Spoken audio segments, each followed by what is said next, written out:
नमस्ते मैत्रिणींनो, आज आपण मसूर पुलाव बघणार आहोत। पॅन मध्ये आपल्याला तूप घालून घ्यायचं आहे।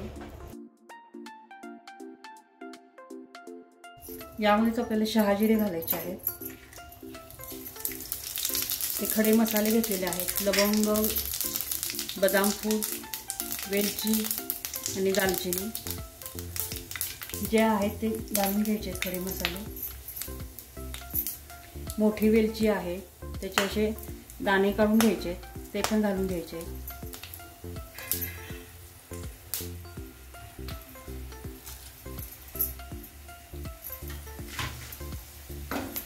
कांदा घालून घ्यायचा।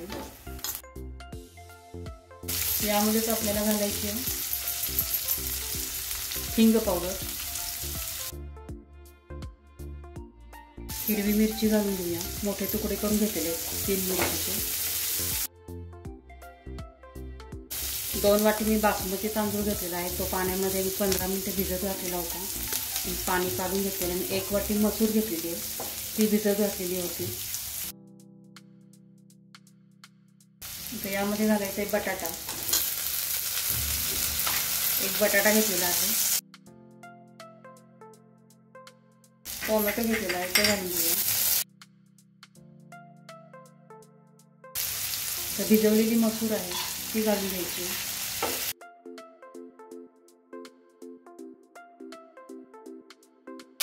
यात आलं, लसूण आणि कोथिंबीर ठेचून घेतलेली आहे, ती घालूया 1 चमचा।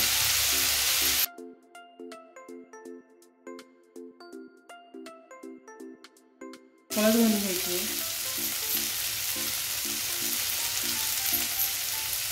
कांदा लसूण मसाला घातलेला आहे, परतून घेऊया। यामध्ये आपल्याला घालायची कसुरी मेथी आणि हा आहे मटन मसाला। तुम्ही कोणताही गरम मसाला किंवा बिर्याणी मसाला घालू शकता।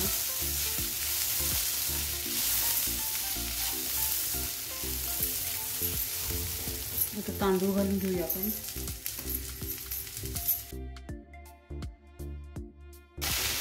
मीठ पण घालून घेऊया।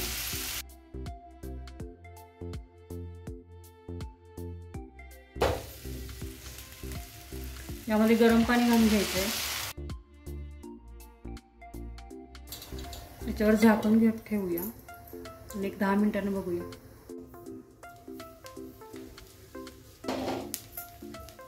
पुलाव आपला झालेला आहे, आपण काढून घेऊया आता प्लेटमध्ये। अशा प्रकारे आपले मसूर पुलाव तयार झालेला आहे। रेसिपी कशी वाटली मला कमेंट करून सांगा। लाईक करा, शेअर करा, सबस्क्राईब करा चॅनलला। रेसिपी बघितल्याबद्दल धन्यवाद।